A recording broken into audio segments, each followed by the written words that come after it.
네, 안녕하십니까. 키스트 책임연구원 권석준입니다.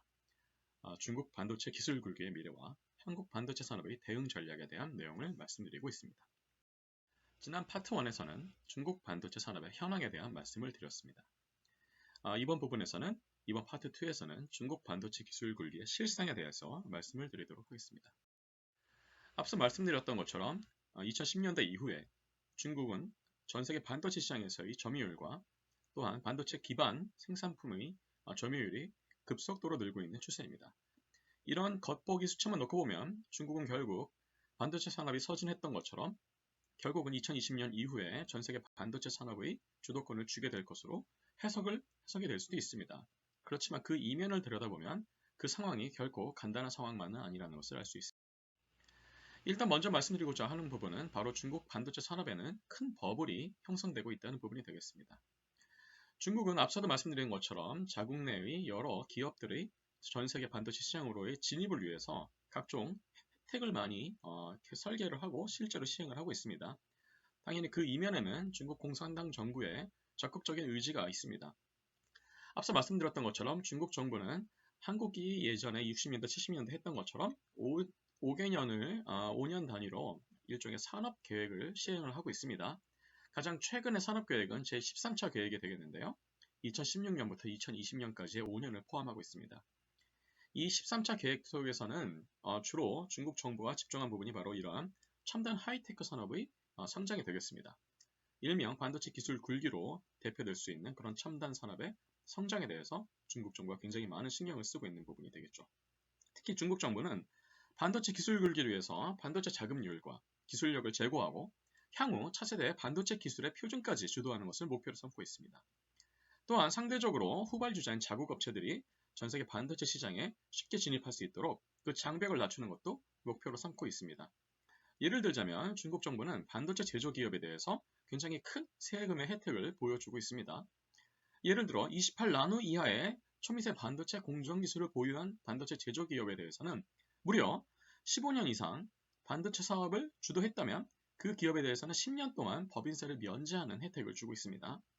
뿐만 아니라 65나노 이하의 공정 기술을 보유하고 있는 반도체 업체에 대해서는 추가로 5년간 법인세를 면제하고 향후 사업의 성과에 따라서 다소 변동은 있습니다만 계속 연장하여 법인세율을 대폭 인하해주는 정책을 펴고 있습니다.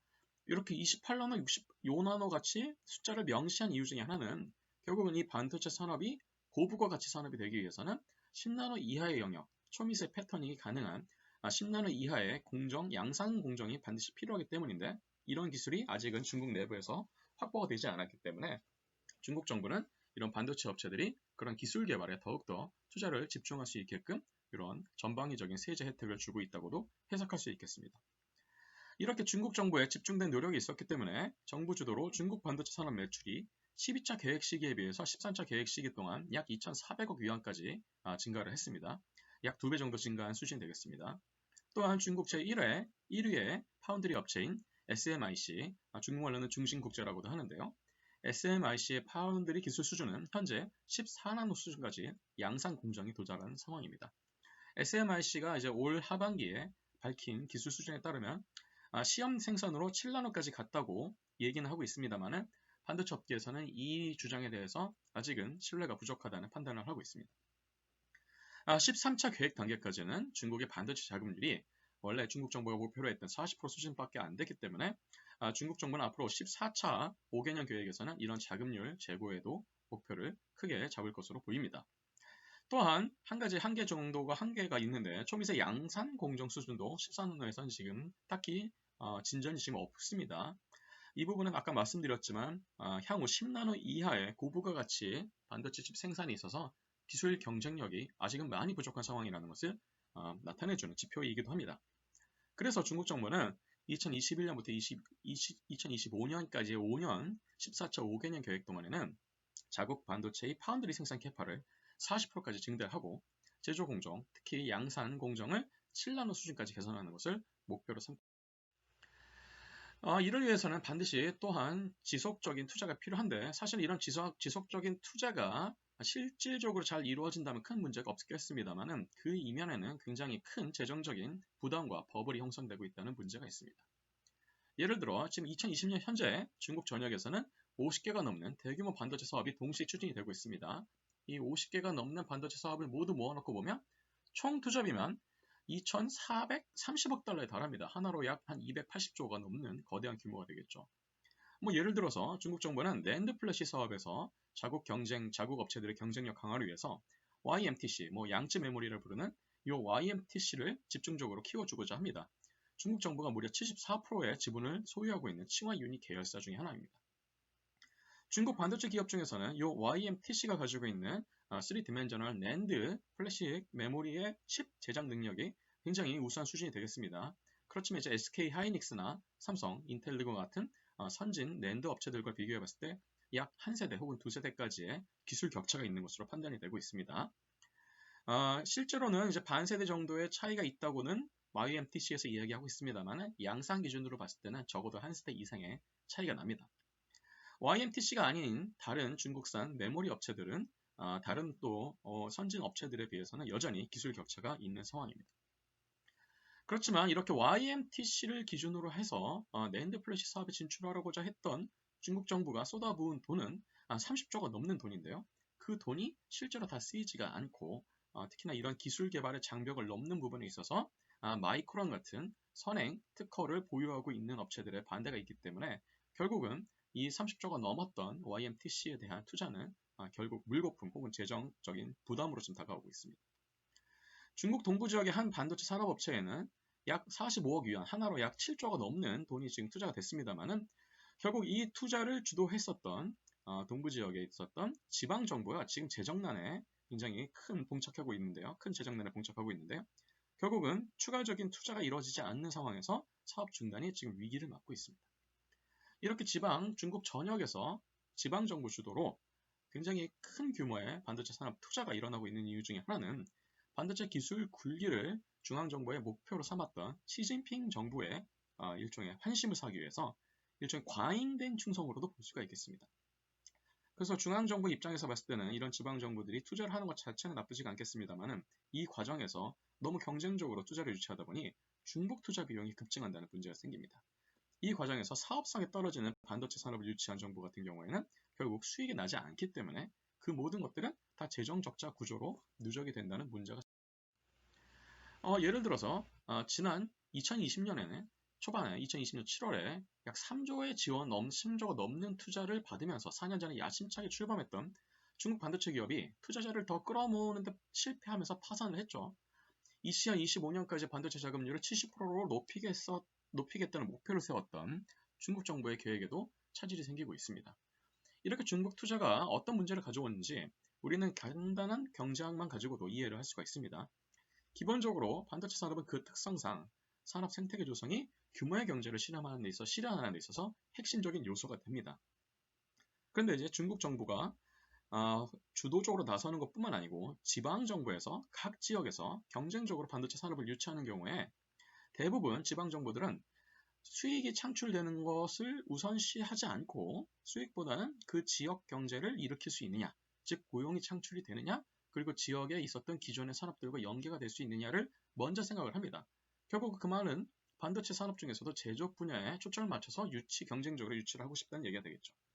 결국 이 과정에서 반도체 산업이 생태계가 전반적으로 다양성을 유지했어야 됨에도 불구하고 산업 생태계에 불균형이 생기고 동일 업종에 대해서 중복 투자가 발생하면서 수익성이 악화가 됩니다. 또한 중국 정부, 지방 정부와 중앙 정부가 동시에 내세우고 있는 각종 세제 감면 혜택 등 같은 제도의 어떤 혜택에 힘입게 되면 단기적으로는 중국 내부의 반도체 기업들의 재정 수익성이 강화가 될 수 있을지 모르겠습니다만 그 과정에서 오히려 기술 경쟁력이 하락하게 되죠. 왜냐하면 이게 중국 업체들이 내세우는 가격 경쟁력이라는 것은 결국 기술의 개발에 의한 원가 절감이 아닌 정부가 주도하고 있는 세제 혜택에 의한 것일 확률이 높기 때문에 그렇습니다. 다시 말하면 중국 정부의 세제 혜택이 축소되는 순간 중국산 반도체의 가격 경쟁력은 떨어질 수밖에 없는 구조적인 문제를 가지고 있는 부분이 되겠죠. 또 최근에 있었던 하나의 이벤트 중에 하나는 중국 정부가 굉장히 지금 야심차게 준비하고 있었던 파운드리 산업 부분에서의 업계 경쟁력 강화를 위해서 SMIC 외에 여러 가지 파운드리 업체들을 키우려고 했었는데요. 예를 들어서 2017년에 설립을 신고한 우한홍신, HSMC 같은 파운드리 업체는 우한시에 지금 이제 근본을 두고 있는데요. 설립 당시에 이런 설립자들이 약 22조가 넘는 투자금을 확보했다고 주장을 하면서 지방정부와 중앙정부에 굉장히 큰 관심을 끌었습니다. 그래서 이들이 내수학 목표는 뭐였냐면 2020년 말까지 HMC가 7나노 공정의 양산 기술을 개발하겠다는 목표를 세웠습니다. 아까도 제가 잠깐 말씀드렸지만 SMIC를 비롯한 중국의 파운드리 업체의 가장 큰 고민 중에 하나는 14나노 이하의 초미세 공정에서 시험 생산이 아닌 양산 공정 기술 개발이 여전히 부진하다는 상황이었는데, 만약에 10나노를 건너뛰고 7나노까지 공정 양산 기술이 만약에 개발이 될 수 있다 그런다면 그것은 중국 반도체 업계에서는 굉장히 큰 발전이 되기 때문에 당연히 많은 중국 반도체 업계 관계자들의 주목을 끌 수밖에 없었던 부분이죠. 또한 이들 HMC는 자신들이 기술 개발을 정말로 하겠다는 것의 의지의 표명으로 2018년에는 TSMC의 CTO 출신이었던 장상일을 CEO로 스카웃을 해옵니다. 그런데 2018년부터 2020년까지 약 2년 반 넘는 기간 동안 중국 국가특허국에는 HMC가 독립적으로 내세운 기술 자산이 하나도 없었습니다. 사실 이 부분에서 이미 많은 의문이 드는 부분이긴 했는데, 또 하나 이벤트가 있었는데 2020년 1월에는 우한시에 짓고 있었던 공장 건설 대금이 무려 7개월 혹은 거의 1년 가까이 지불이 유예됐다는 것 때문에 소송이 들어왔습니다. 돈이 이만큼 많이 있는 기업이 불과 몇백억도 안 되는 공장 건설 대금을 지불함을 유예한다. 이것은 굉장히 이상한 일이죠. 근데 이제 그럼에도 불구하고 여전히 이 건설은 잘 되고 있었다라고 이 기업 관계자들은 얘기를 하고 있었습니다. 2020년 7월, 몇 개월 안 된 2020년 7월에는 이 공장이 위치한 우한시에서 HMC 프로젝트가 사실상 좌초 위기에 처해 있다라는 보고서가 나왔습니다. 그렇지만 그 보고서 역시 큰 주목을 끌지는 못했죠. 그런데 불과 한 달 만인 2020년 8월에는 HSMC의 설립자가 행방불명이 되고, 이를 수상히 여겼던 당국이 공장에 방문을 해보니 공장에는 이렇게 골조만 남아있고 그 내부에 가득 찼어야 할 반도체 제조 공정 장비들이 하나도 없다라는 것이 확인이 됐습니다. 그나마 은행이 담보로 잡고 있었던 노광 장비도 최신식의 EUV 장비가 아니고 DUV 장비였다는 것도 사기성 행각 중의 하나였습니다. 결국은 이 HMC 사건은 사기로 판명이 지금 되고 있는, 이렇게 중국 정부가 대규모로 유치하고 있는 투자와 그리고 각종 세제 혜택으로 커져 있는 중국 반도체 산업 이면에는 버블이 형성됐을 뿐더러 또한 대외적인 불안 요소가 있습니다. 잘 알려져 있다시피 미국은 중국의 반도체 기술 굴기를 정면으로 견제하기 위해서 여러 가지 기술과 무역에 지금 견제 조치를 내리고 있습니다. 예를 들어서 2019년 전반기부터 미 트럼프 행정부는 중국 IT 기업인 화웨이에 대해서 기술 및 무역 제재에 도입을 했습니다. 2019년에 일단 예고가 됐고요. 올해 5월 그리고 6월에 차곡차곡 미국의 각종 IT 기업들이 대화웨이 수출이나 수입을 하지 말아라 라는 전반적인 기술 제재 명령이 내려왔습니다. 또한 미국에서 개발된 원천 기술 특허를 활용하는 그 어떤 기업이라도, 즉 미국 기업이 아닌 유럽의 기업이나 일본, 한국의 기업 예외 없이 미국의 특허를 활용하고 있는 IT 기업이라면 화웨이에 대해 기술 수출을 할 수가 없고, 화웨이의 물건을 수출할 수 없고, 화웨이의 물건을 또한 수입하는 것도 금한다라는 전방위적인 제재 조치가 내려지기 시작했죠. 미국 정부, 특히 미국 상무부가 주목하고 있는 바로 부분은 많이 뭐냐면, 중국의 반도체 생태계의 중심에 화웨이가 있었고, 이 화웨이가 연을 맺고 있었던 각종 이 네트워크 노드들을 통제하는 것이 결국 중국의 반도체 산업을 제재하는 것이라는 것을 미국 상무부는 전략을 세운 것이죠. 그래서 중국 반도체 산업의 상호 의존 고리를 정밀하게 타겟을 해서 이 네트워크를 무력화시키는 것이 미국의 목표가 되겠습니다. 실제로 미국의 화웨이 제재는 전 세계의 반도체 산업의 가치 사슬의 불확실성을 가중하고 있습니다. 왜냐하면 앞서도 말씀드렸지만 이미 중국은 전 세계 반도체 가치 사슬 시장에서 차지하고 있는 비율이 굉장히 높기 때문이죠. 그런데 화웨이를 필두로 했던 중국 반도체 산업이 이렇게 갑자기 비중이 축소가 되거나 아예 장벽이 쳐져버리면 화웨이가 담당했었던 부분을 누군가는 담당을 해야 되는데, 그 부분이 급작스럽게 빠지게 됐을 경우에 대부분의 글로벌 반도체 업체들이 바로 대응하기는 좀 어렵습니다. 한국의 경우 삼성전자도 물론 화웨이와의 거래 규모가 있습니다만 특히 SK하이닉스가 SK하이닉스 매출 비중의 2위가 화웨이가 차지하고 있었기 때문에 상대적으로 SK하이닉스에 대해서도 불확실성이 가중되어 있는 상황입니다. 또한 미국 업체들 역시 화웨이와의 의존 관계가 상당히 심했던 부분이 있는데요. 예를 들어서 마이크론 같은 경우에 마이크론 매출의 1위가 화웨이였죠. 또한 또 애플 역시 화웨이와의 협업을 하고 있었고요. 또 하나 주목할 만한 부분은 TSMC가 화웨이와의 물량 거래가 굉장히 높았던 수준이었던 겁니다. 결국은 이 얘기인 즉슨 올 상반기에 보스턴 컨설팅 그룹이 컨설팅 보고서를 내기도 했습니다만 미국 주도의 대중국 반도체 기술 굴기 견제 정책, 특히 화웨이에 대한 견제 정책은 장기적으로는 글로벌 가치 상슬에 글로벌 반도체 가치 사슬에 큰 영향을 주는 것뿐만 아니고 아마도 미국의 반도체 많은 업체들에 대해서도 수익성이 약화되는 그런 부정적인 효과가 있을 것이다 라는 전망이 있을 정도로 굉장히 이 화웨이에 대한 제재 조치는 큰 불확실성을 가져가고 있는 것입니다. 특히 또 최근에 있었던 제재 조치 중에 하나는 화웨이뿐만 아니고 화웨이와 거래를 하고 있는 중국의 파운드리 1위 업체인 SMIC입니다. 중심국자라는 SMIC에 대한 제재 조치가 되겠는데요. SMIC는 파운드리 업체이기 때문에 파운드리 업체가 어떤 물건을 수출한다기보다는 파운드리 업체가 가지고 있는 기술 수준을 제재하려는 것이 미국 상무부의 주 목적이 되겠습니다. 중국의 SMIC는 특히나 화웨이의 시스템 반도체를 14나노 핀팩 공정으로 양산을 하고 있습니다. 근데 이 화웨이의 시스템 반도체는 하이실리콘 설계 기린의 710A 칩, 그리고 이 칩은 원래 TSMC가 생산하던 T14나노 파운드리 공정으로 생산하던 기린 710 칩의 후속품입니다. 즉 SMIC는 이제 이 화웨이의 주요한 고부가 가치 반도체 칩의 생산을 14나노 공정으로까지 지금 양산을 하고 있었던 상황이 된 거죠. 당연히 더 고부가 가치로 가려면 10나노 이하로 가야 되고, 따라서 SMIC는 2020년대 이후에는 7나노 파운드리 공정을 기반으로 칩을 양산하는 것을 목표로 삼고 있었고요. 2025년 이후에는 5나노 공정, 심지어는 그 밑에 있는 3나노 공정까지 이미 기술적인 로드맵을 가지고 있었는데, 미국 상무부는 바로 이 SMIC 초미세 나노 패터닝, 특히 양산 공정을 그 바틀렉을 틀어주는 것을 정확하게 포착. 그래서 중국의 SMIC가 이 파운드리 업계에서 더 크기 전에 특히 화웨이를 먼저 제재를 함으로써 SMIC의 수익 구조를 약화시키고요. 그리고 SMIC의 차세대 초미세 패터닝 양산 공정의 기술 개발을 또한 저지하는 것이 미국의 전략이 되었겠습니다. 특히 하이실리콘 같은 화웨이의 자회사, 팹리스 자회사죠. 이 자회사가 원래는 TSMC에 대해서 이 파운드리 물량을 굉장히 크게 주고 있었는데 TSMC 역시 미국 상무부의 제재가 있기 때문에 결국은 SMIC가 이것을 소화를 해야 되는데 SMIC를 키우는 것 자체가 중국 정부의 장기적인 목표이기도 했습니다만 결국은 이 SMIC가 늘어나는 스펙 기술 스펙에 대한 수요를 감당하지 못하게 되면 결국 SMIC는 그림의 떡이 되는 것이 되겠습니다.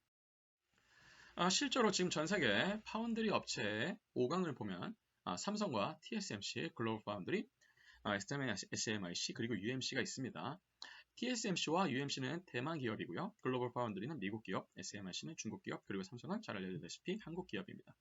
특히나 여기서 지금 제가 빨간 네모로 지금 보였다시피 한국의 삼성전자와 대만의 TSMC가 전 세계 파운드리 시장의 70%를 넘는 과점을 하고 있습니다.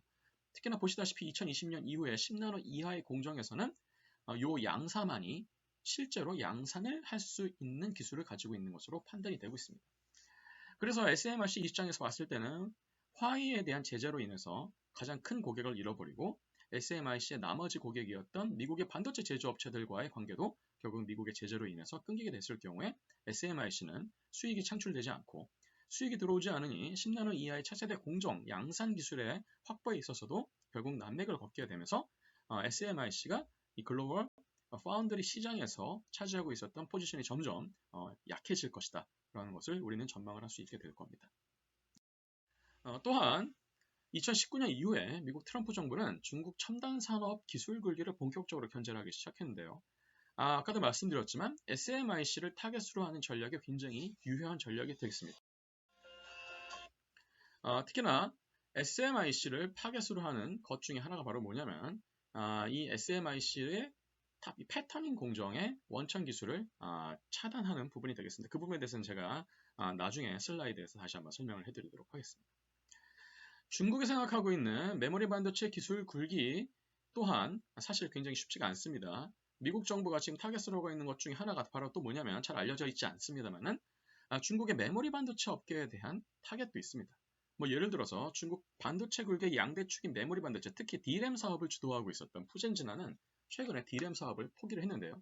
그 포기하게 된 배경은 목표로 하던 기술 수준이 나오지 않았을 뿐더러 이 원천 기술 특허를 가지고 있었던 마이크론을 필두로 하는 미국 반도체 업계와의 특허 심해 소송에서 무조건 피할 수밖에 없는 구조이기 때문에 그렇습니다. 설사 푸젠진화에서 만들었던 D램이 시장에서 진입을 무사히 하고 미국의 제재를 피해서 팔린다고 하도 그 팔리는 수익의 거의 99%는 다시 마이크론으로 다시 재지불이 돼야 되는 구조입니다. 즉 만들자마자 수익을 다 뺏기는 구조이기 때문에 D램 사업을 포기할 수밖에 없는 것이죠. 또 하나 업체인 허베이 창신 역시 마이크론에 대한 이런 원천 IP 침해의 범위가 너무 크기 때문에 사실상 사업성이 거의 없습니다. 메모리 반도체 중에서 D램이 아닌 낸드 플래시 메모리 사업도 있는데요. 이 낸드 플래시 메모리 사업은 제가 아까 말씀드렸던 YMTC, 친화 유일 계열의 그 양치 메모리라고 불리는 YMTC 역시 3디멘저널 적증 구조를 2019년 64단에서 2021년에 128단까지 늘리겠다는 선언을 했습니다만 그 역시 삼성과 하이닉스 그리고 인텔의 원천 특허를 피해갈 수 없을 뿐더러 자체적으로 개발했다고 하는 기술 표준 역시 업계에서는 그 신뢰도에 문제를 삼고 있습니다. 즉 메모리 반도체 산업 역시 미국의 제재 및 미국 기술에 대한 특허 침해 소송이라는 불안 요소가 있기 때문에 사업성이 굉장히 암울한 전망이 됩니다. 아까 제가 말씀드렸던 것처럼 10나노 이하의 영역이 결국은 2020년대 이후에 전 세계 반도체 산업에서의 고부가 가치 시장을 좌지우지하는 요소가 될 텐데요. 왜냐하면 2020년 이후에는 반도체 초미세 공정에서 물리적 한계를 만날 수밖에 없게 되고 이런 물리적 한계는 기존의 핀팩 같은 트랜지스터 아키텍처에서 아예 다른 방식의 트랜지스터 아키텍처를 요구하기 때문에 그렇습니다. 이에 대해서 업계의 선두주자인 삼성전자 같은 경우에는 핀펫은 5나노까지만 쓰고요. 5나노 이하의 공정, 즉 3나노 공정부터는 핀펫이 아닌 게이트 올 어라운드로 불리는 GAA 필드 이펙트 트랜지스터, 즉 전개 효과 트랜지스터를 쓰려고 계획을 삼고 있습니다. 특히나 GAA FET를 넘어서 이렇게 MBC FET라 부르는 이렇게 얇은 아주 나노 판막 구조의 채널을 기반으로 하고 있는 이런 전개 효과 트랜지스터를 기반으로 하는 MBC 팹, 여기 지금 오른쪽 그림에 보이시는 MBC 팹을 기반으로 3나노 이하, 2나노까지, 1나노까지 요 FET 집적 기술을 완성하는 것을 목표로 지금 현재 선행 기술 공정 개발을 하고 있습니다. 또한 삼성전자의 경쟁자이자 파운드리 업계 1위인 TSMC 같은 경우에는 5나노까지는 일단 핀펫으로 가는 것이 확실하고요. 3나노까지도 핀펫으로 가되 3나노부터는 아무래도 이제 하이브리드 차원이나 혹은 2나노를 타겟으로 하고 있는 GAA FET로 갈 것으로 지금 전망이 되고 있습니다. 즉 업계 1위 업체, 2위 업체 모두 5나노 이하의 영역, 초미세, 극초미세 영역에서는 결국은 핀펫이 아닌 다른 구조의 전개효과 트랜지스터로 가는 것이 확실시가 되고 있습니다. 문제는 현재 7나노까지의 초미세 공정은 이 삼성과 TSMC 양사만 보유하고 있다는 것이고 아직까지는 핀펫으로 가고 있습니다만 5나노 이하의 핵심 기술은 결국은 이 양사만이 할 수 있을 것이다 라는 것이 문제가 되겠습니다. 아까도 말씀드렸지만 삼성전자 MBC FET 같은 경우에는 핀펫 제조 기술을 특히나 굉장히 잘 활용할 수 있을 것으로 전망이 되는데요. 그 이유는 MBC FET 같은 경우에는 원래 가지고 있었던 이런 기존 핀펫을 위한 전용 공정 기술과 장비와 호환이 되고 따라서 이렇게 추가적인 장비 투자 비용을 줄일 수 있고 기존의 장비의 감가상각 비용도 많이 줄일 수 있기 때문에 결국 이것은 삼성전자가 5나노 이하의 초극미세 패턴이 양상 공정에서 원가 경쟁력을 확보할 수 있는 요인이 될 것으로 보입니다. 그리고 2023년 이후에 TSMC와 인텔은 5나노 이하 공정부터 GAA로 갈 가능성이 굉장히 높고요. 이 문제는 중국의 SMIC는 핀펫만 가지고도 여전히 14나노 이하의 장벽을 뚫지 못하고 있다는 부분이 있습니다. 10나노, 7나노 시험 생산 얘기를 하지만 수율이 굉장히 극악 수준이라고 알려져 있습니다. 7나노까지 어찌 도달한다고 해도 결국 도달하는 시점은 업계 1위였던 삼성과 TSMC에 비해서 적어도 2년 이상 격차가 나는 것으로 전망이 되는데요. 이런 파운드리 업체에서 1년 이상의 격차는 사실은 기술적으로는 굉장히 많이 뒤처진 것을 의미합니다. 결국은 굉장히 부가가치가 낮은 그런 범용 혹은 주문형 반도체 생산밖에는 못할 것으로 전망이 됩니다. 또 하나의 문제는 중국이 설사 핀펫으로 10나노 이하 공정으로 간다고 해도 10나노 이하 공정에서는 아무래도 필수적인 장비가 될 EUV, 극자외선 노광 장비에 대한 근본적인 물량 확보가 부족하다는 부분이 있습니다. 따라서 중국 SMIC는 5나노 이하 게이트 얼어라운드에 대한 특허도 부족할 뿐더러 장비도 지금 부족한 상황이기 때문에 SMIC는 어떤 수를 쓰든지 결국은 10나노 이하 초미세 패터닝 공정에서는 쉽지 않은 경쟁을 해야 되는 것으로 보이고 있습니다. 여기서도 잘 나와 있지만 미국 정부는 당연히 요 GAA 원천 특허가 미국에서 나온 원천 특허는 당연히 중국에 대해서 라이센싱을 허가하지 않고 있고요. 그래서 중국은 핀펫에 대한 초미세 공정에 대해서 기술적인 경쟁력도 부족할 뿐더러 5나노 이하의 게이트 올 어라운드 FET 아키텍처에 대한 특허 라이센싱 문제에서도 굉장히 불리한 구조이기 때문에 여러모로 지금 사면 초과에 놓인 상황이 되겠습니다. 이것을 벗어나기 위해서는 미국과 유럽, 한국, 일본 등이 주도하고 있었던 글로벌 가치 사슬에서 노리고 있는 이런 기술 로드맵 자체를 아예 벗어나야 되는데 이런 기술 로드맵을 벗어나는 것도 문제가 될 뿐더러 설사 벗어난다고 해도 로드맵을 벗어난 기술은 갈라파고스화되는 문제를 피할 수 없기 때문에 여러모로 큰 문제가 됩니다. 앞서 말씀드린 것처럼 SMIC의 가장 또 큰 문제 중에 하나는 핀펫을 기반으로 10나노 이하의 공정으로 간다고 해도 결국 극자외선 노광계가 필요하게 되는데요. 이 극자외선 노광계를 만들 수 있는 회사는 네덜란드의 ASML밖에 없습니다. 물론 일본의 캐논이나 니콘도 이러한 자외선 노광계를 만들긴 합니다만 이 정밀도나 가격 경쟁력에 있어서 ASML은 거의 업계 탑 수준입니다. 80에서 90% 정도의 점유율을 보이고 있죠. 이 그림에서 잠깐 보였다시피 굉장히 큰 장비인데요. 이런 리소그래피 장비 자체도 만드는 데 있어서는 기술적 난이도가 굉장히 극악하게 높습니다. 이런 장비뿐만 아니고 이 장비에 필요한 각종 화학 소재, 그러니까 그런 포토레시스트 같은 화학 소재나 각종 광학 부품, 그리고 이런 리소그래피 장비를 지원할 수 있는 그런 각종 장비들이 이루고 있는 반도체 장비, 노광 장비 생태계 자체가 굉장히 오랜 시간 동안 집중적인 노력을 해서 형성시키지 않는다면 사실 단시간 내에 확보하기는 굉장히 어려운 장비입니다. ASML 같은 경우에 연간 약 40대, 맥시멈 40대 정도의 EUV 리소그래피 장비를 만드는 것으로 지금 파악이 되고 있는데 그 중에 절반 정도는 TSMC로 가고요. 그 중에 한 10대 좀 넘는 수준이 삼성으로 가고 나머지가 인텔이나 마이크론, 하이닉스 정도로 빠지고 있습니다. SMIC로 배정됐던 물량이 약 5대에서 10대 정도였는데 역시 ASML에서 만드는 EUV 리소그래피 장비 역시 많은 부품들이 미국의 현지 공장에서 생산이 되고 있고 그 부품들의 원천 특허도 미국에서 개발된 경우가 많기 때문에 결국은 ASML 역시 네덜란드 기업이긴 하지만 미국 상무부의 대화웨이, SMIC 기술 제재에 예외가 될 수는 없습니다. 결국 ASML도 이 SMIC와 화웨이와의 거래를 다 중단했죠.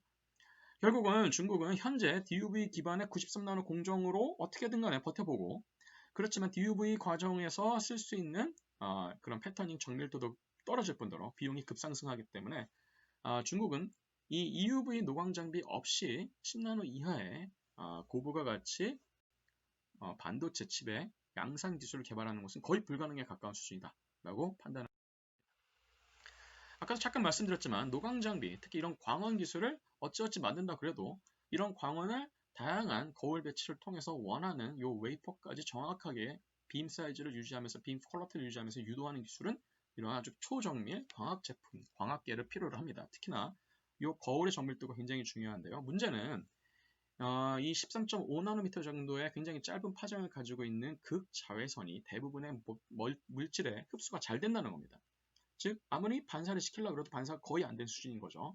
그래서 이를 위해서는 그냥 우리가 흔히 생각하고 있는 그런 거울이 아닌 굉장히 특수한 반도체 거울이 필요한데요. 그런 거울을 우리가 슈퍼미러라고 부릅니다. 예를 들어서 이전 세대 장비에서는 최소 7개 이상, 그 다음에 최신 장비에는 무려 9개가 되는 이런 슈퍼미러가 들어가는데 이런 슈퍼미러의 정밀도는 굉장히 극악의 수준입니다. 표면의 거칠기가 옹스트롬 단위가 돼야 되고요. 두께 정밀도도 옹스트롬 단위가 돼야 됩니다. 비유하자면 이 정도의 정밀도를 가지고 있는 슈퍼미러는 허블 우주만원경이 들어가는 주 반사경보다도 더 높은 수준이 되겠습니다. 이런 정밀도를 가지고 있는 거울을 가지고 있는 광학계는 거의 없는 수준이죠. 그래서 중국 반도체 산업의 기술적 한계는 10나노 이하의 초미세 패터닝은 EUV 전 단계인 DUV로도 기술적으로는 가능합니다. 그렇지만 DUV 기반의 10나노 이하급 패터닝은 쿼드러플 패터닝이 필요하고요. 공정 비용과 난이도가 급상승한다는 문제가 생기죠. 또한 EUV는 DUV 대비 훨씬 짧은 파장에 기반을 하고 있기 때문에 초미세 패터닝의 복잡도가 감소하고 EUV의 단점이 13.5나노의 파장을 이용하기 때문에 잘 흡수가 되고 따라서 아주 고밀도의 고정밀도의 광학계가 필요하다는 것. 그리고 EUV에는 EUV의 전용의 PR 즉 감광제가 필요하고 이 광학계의 품질과 함께 감광제의 품질도 굉장히 좋아야 됩니다. 중국은 이 모든 이 요소 기술들에 대해서 세계 수준과 이제 큰 격차를 가지고 있습니다. 또한 이제 EUV도 결국 2020년 후반이 되면은 이제 전성기가 끝나게 될 텐데 그러면 EUV 이후에는 더 짧은 파장의 광안이 필요하게 됩니다. 그 과정이 이제 우리는 비욘드 EUV라고 부릅니다. 근데 이 BEUV 광원은 6.5나노 정도의 파장을 갖게 되는데요. 이 6.5나노 정도의 파장이 되는 광원에 대해서도 역시 광원 확보뿐만 아니고 이 광원을 받아들일 수 있는 관광제와 이 광원을 유도할 수 있는 광학계 개발 문제 역시 굉장히 쉽지 않은 수준인데 중국은 아예 이쪽 분야에 대해서는 사실상 기술적인 어떤 엣지가 전혀 없는 부분이 있겠습니다. 결국 자국 기술만으로 모든 반도체 소재 부품 장비를 국산화한다는 얘기가 되겠죠. 그렇지만 이는 굉장히 기술적인 실현 가능성이 매우 낮습니다. 특히 아까 말씀드렸던 것처럼 10나노 이하의 초미세 양산 공정에서는 실현 가능성이 굉장히 낮죠. 또한 차세대 로직 소재를 아예 그러면 구현하면 되지 않겠는가라고 생각할 수 있겠습니다만 이것도 역시 앞서 보여드렸던 것처럼 게이트 얼어라운드 FET 같은 차세대 아키텍처에 대해서도 특허 라이센싱이 안 되기 때문에 이 역시 굉장히 불가능한 이야기가 되겠습니다.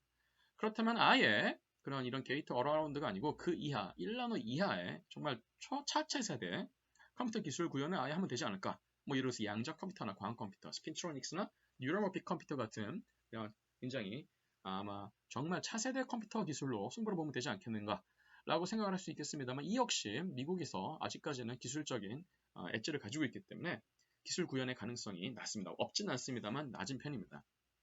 또한 반도체 산업의 가장 큰 특징 중에 하나가 바로 뭐냐면 수익의 변동폭이 크다는 것인데 이 수익의 변동폭이 큰 환경에서 미국이 주도하고 있는 이런 제재라는 대외적인 이런 불안 요소가 계속 누적이 될 경우 결국 수익은 급전직하할 수밖에 없게 되겠고 따라서 큰 수익을 벌어들여서 그 다음 세대의 기술 개발에 투자를 하고 양산 기술 개발에 투자를 해야 하는 반도체 업계의 안정적인 수익 사이클에 교란이 생기게 되죠.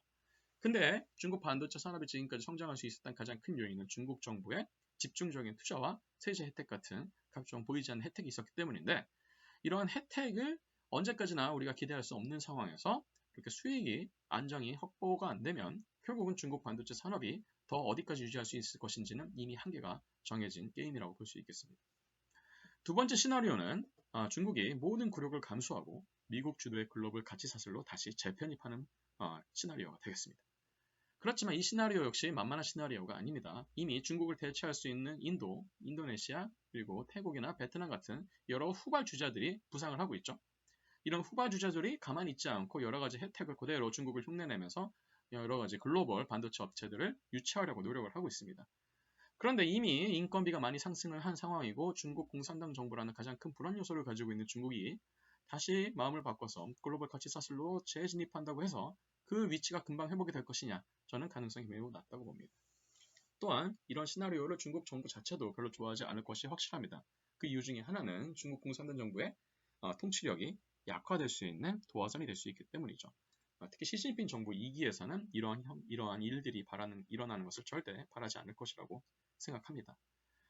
또한 미국 입장에서 보더라도 중국이라는 예측 불가능한 요소가 글로벌 가치 사슬의 자국이 주도하고 있는 글로벌 가치 사슬의 일부로 재편입된다 그래서 그것을 신뢰할 수 있을 것이라 보지는 않습니다. 결국 시나리오 2도 일어나기 굉장히 어려운 시나리오가 되겠습니다. 마지막 시나리오는 중국이 모든 것을 포기하고 갈라파고스와 트랙을 선택하는 것입니다. 실제로 중국에서는 미국의 제재가 본격화된 이후에 반도체 굴기를 계속 유지하기 위해서 난리완 프로젝트라는 프로젝트를 출범시키며 모든 반도체 산업의 대부분을 핵심을 국산화하는 것을 목표로 삼고 있습니다. 시나리오 1에서 제가 말씀을 잠깐 드렸지만 실제로 이런 기술적인 격차를 금방 따라잡기는 어려울 것이기 때문에 만약 시나리오 3을 선택하게 된다면 쇄국 정책으로 버티기를 하는 모양새가 될 것입니다. 결국은 이는 중국의 반도체 산업을 그리고 반도체 제품을 갈로파고스화 시키게 되는 그런 도화선이 될 건데 잘 알려져 있다시피 갈로파고스화된 기술은 표준 기술과의 호환성이 점점 떨어지게 되고요. 이는 수출 경쟁력이 급속도로 약화될 수밖에 없는 문제를 내포하고 있습니다. 또한 갈라파고스화된 기술 생태계는 정부의 제도적이고 그리고 재정적인 보조가 약해지는 순간에는 결국 공멸의 궤도에 들어갈 수밖에 없습니다. 우리는 이미 80년대, 90년대 그리고 최근까지 일본에서 있었던 이러한 반도체 산업의 공멸 사태를 보면서 이것이 얼마나 중요한 문제인지 알 수 있습니다. 그렇다면 중국의 반도체 산업은 과연 이런 시나리오들을 피해서 기술 장벽을 뛰어넘을 수 있는 가능성이 있는가? 우리는 판단해 볼 필요가 있습니다. 당연히 현 수준에서의 기술적인 격차는 존재합니다만 결국은 이러한 반도체 현재의 기술도 수십 년 전에 개발됐었던 원천 기술에 힘입었다는 것을 생각해 본다면 중국이 이런 차세대 반도체 개발을 위해서 어떠한 원천 기술 연구, 원천 연구 개발 기술을 하고 있는지 우리는 살펴볼 필요가 있습니다. 왼쪽에 보이는 것은 최근에 일본에서 조사했었던 주요 과학기술 분야의 주요 나라 경쟁력, 특히 연구 경쟁력을 보인 것입니다. 이 까만색으로 표시한 부분은 이제 전체 논문의 어떤 점유율이 되겠고요. 빨간색으로 표시한 부분은 그 중에서 영향력이 큰 논문의 전 세계 점유율이 되겠습니다. 보시다시피 중국은 이제 맨 아래 왼쪽에 위치하고 있는데요. 이 그래프에서 보시다시피 차세대 반도체 산업과 직결되는 분야로 볼 수 있는 재료과학, 물리학, 화학, 그리고 컴퓨터 사이언스 분야에서 중국의 학문적 경쟁력은 생각보다 훨씬 높습니다. 한국은 물론 독일과 프랑스, 일본을 압도하고요. 일부 분야는 이미 미국을 추월한 것으로 나타나고 있습니다. 즉 논문의 숫자도 그렇지만 논문의 그런 퀄리티마저도 글로벌 수준에서 결코 뒤지지 않고 오히려 일부 분야를 선도하고 있다는 뜻이 되겠죠. 실제로 중국은 중앙정부 주도로 천인교획이나 이후에는 지금 만인계획으로 불리고 있는 이런 인재 유치 전략을 활발하게 펼치고 있습니다. 그래서 내국인, 외국인 할 것 없이 지방정부 주도로 공립대학의 이공계 교육 및 연구 프로그램에 대해서 대규모로 재원을 투자를 하고 있습니다. 그리고 분야와 상관없이 아까도 말씀드렸던 것처럼 외국인 연구개발 인력을 파격적인 대우를 통해서 무차별적으로 영입하는 전략을 세우고 있습니다. 이렇게 기초과학에 대한 집중적인 투자와 인력 유치를 통해서 중국은 반도체 산업의 뿌리가 마르는 것은 무조건 방지하겠다라는 의지를 보이고 있다고 보겠습니다. 따라서 중국이 장기전을 계획할 경우에는 이렇게 활발히 벌어지고 있는 관련 분야의 기초과학에 대한 연구개발을 꾸준히 이어감으로써 권토중대를 꿈꿀 것으로 보입니다. 2030년대까지는 물론 현재 초미세 공정 위주의 반도체 산업의 생태계가 형성이 되겠지만 그 이후에는 과연 이 지금 현재의 기술이 어디까지 주도를 할 것인지에 대해서 아무도 확신할 수 없는 상황이죠. 만약에 2030년까지 어쨌든 간에 출하를 감소하고서라도 저가 제품 위주로 덤핑 위주로 버티기라만 한다면 충분히 버텨볼 만하다라는 것이 중국 정부의 보관일 겁니다. 중국 내수 시장이 굉장히 작았다면 모를까 중국 내수 시장은 15억에 가까운 인구를 가지고 있는 큰 시장이기 때문에 중국이 쇄국 정책으로 버틴다고 해도 결국은 버티기만 한다면 한번 승산을 걸어볼 만한 확률이 있다라고 생각할 수 있을 겁니다. 실제로 2030년대 이후에 중국 정부가 중국 반도체 업계가 던질 수 있는 승부수는 바로 이 양자 컴퓨터와 양자 통신이 되겠습니다. 제가 파트 3에서 이 부분에 대해서 조금 더 자세한 말씀을 드리겠지만 2010년대 들어서 반도체 업계는 이미 무어의 법칙이 통하지 않는 일종의 기술적인 한계에 봉착한 상황이고요. 이를 통해서 반도체 업계들은 더 수익성 강화 및 시장에서의 지배력을 확보하기 위해서 대형 M&A와 각종 사업 합종 영향이 아주 수시로 벌어지고 있습니다. 그런데 이 중에서도 양자 정보통신 기술, 양자 컴퓨터 기술 같은 양자 정보통신 기술들은 현재 전자공학 기반의 반도체 기술의 한계를 뛰어넘을 수 있는 기술이 될 수 있기 때문에 지금 4차 산업혁명 시대라고 하는데 이 4차 산업혁명을 아예 뛰어넘고 5차 산업혁명을 주도할 수 있는 기술이 될 수 있습니다. 실제로 중국은 정부 주도로 2000년대 중반부터 이미 양자 ICT 원천 기술에 대해서 투자를 확보하고 있고요. 중국의 민간 기업들도 중국의 정부 투자에 발맞춰서 이 분야에 대한 투자를 점점 늘려가고 있는 추세입니다. 중국이 2030년대 이후에 만약 승부수를 던질 수 있는 부분이 있다면 바로 이렇게 투자가 계속 누적이 되고 있는 이 양자 ICT 분야가 될 겁니다. 실제로 최근에 중국 정부가 활발하게 벌이고 있는 천인 계획의 15% 이상은 바로 이 차세대 컴퓨팅과 반도체 관련 인력을